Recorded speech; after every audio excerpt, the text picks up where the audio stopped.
नमस्कार, morning news India में आपका स्वागत है और मैं हूं आपके साथ विनीत। राजस्थान में 7 विधानसभा सीटों पर उपचुनाव को लेकर सियासत का पारा हाई हो चुका है। इसी बीच भाजपा ने 6 सीटों पर अपने उम्मीदवारों की घोषणा कर दी है। वहीं कांग्रेस ने अभी तक एक भी सीट पर प्रत्याशी नहीं उतारा। लेकिन इसी बीच दौसा में कांग्रेस टिकट के चक्कर में फंस चुकी है।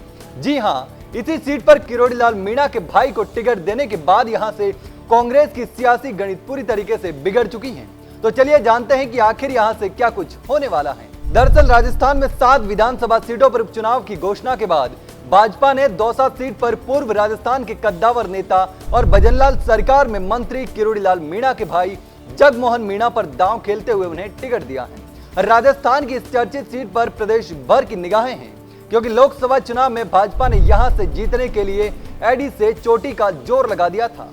लेकिन भाजपा को यहां हार का सामना करना पड़ा और कांग्रेस के मुरारी लाल मीणा यहां से सांसद निर्वाचित हो गए। उसके बाद यह सीट खाली हो गई और अब इस दौसा सीट पर उपचुनाव होना है। इस सीट पर भाजपा द्वारा जगमोहन मीणा को प्रत्याशी बनाए जाने के बाद कांग्रेस के समीकरण गड़बड़ा गए हैं।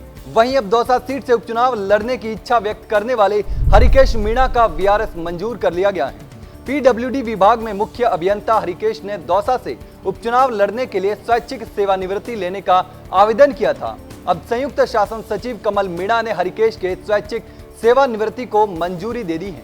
माना जा रहा है कि हरिकेश मीणा कांग्रेस के टिकट पर दौसा से उपचुनाव लड़ सकते हैं। वह सांसद मुरारी लाल मीणा के करीबी भी बताए जाते हैं। पिछले साल हुए विधानसभा चुनाव में इस सीट पर कांग्रेस के मुरारी लाल मीणा ने जीत दर्ज की थी। मुरारी लाल मीणा ने 2023 के विधानसभा चुनाव में 98,238 वोट पाकर दौसा सीट से कांग्रेस को जीत दिलाई थी। बाद में मुरारी लाल लोकसभा का चुनाव लड़े और सांसद बन गए। इसके बाद उन्होंने दौसा विधायक के पद से इस्तीफा दे दिया। सूत्रों की माने तो सांसद मुरारी लाल मीणा हरिकेश मीणा को कांग्रेस के टिकट पर चुनाव लड़वाना चाहते हैं।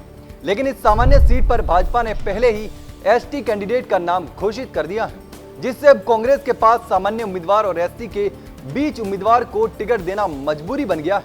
इधर भीतर खाने चर्चा है कि कांग्रेस यदि ब्राह्मण उम्मीदवार को टिकट देती है तो महेश शर्मा और समृद्धि शर्मा का नाम आ सकता है, और एससी पर दांव लगाती हैं तो मात्र डीसी बैरवा का नाम निकलकर सामने आता है।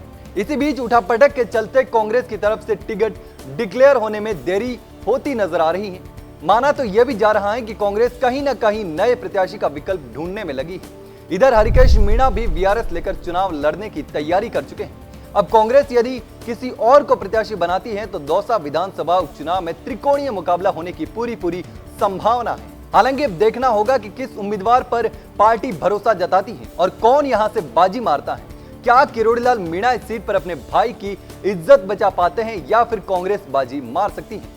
फिलहाल के लिए इतना ही। इस प्रकार की तमाम खबरें हम आपके लिए लेकर आते रहेंगे। तब तक के लिए बने रहिए मॉर्निंग न्यूज इंडिया के साथ। धन्यवाद। ऐसे ही और वीडियोस देखने के लिए सब्सक्राइब करें मॉर्निंग न्यूज इंडिया को और जुड़े रहिए हमारे साथ।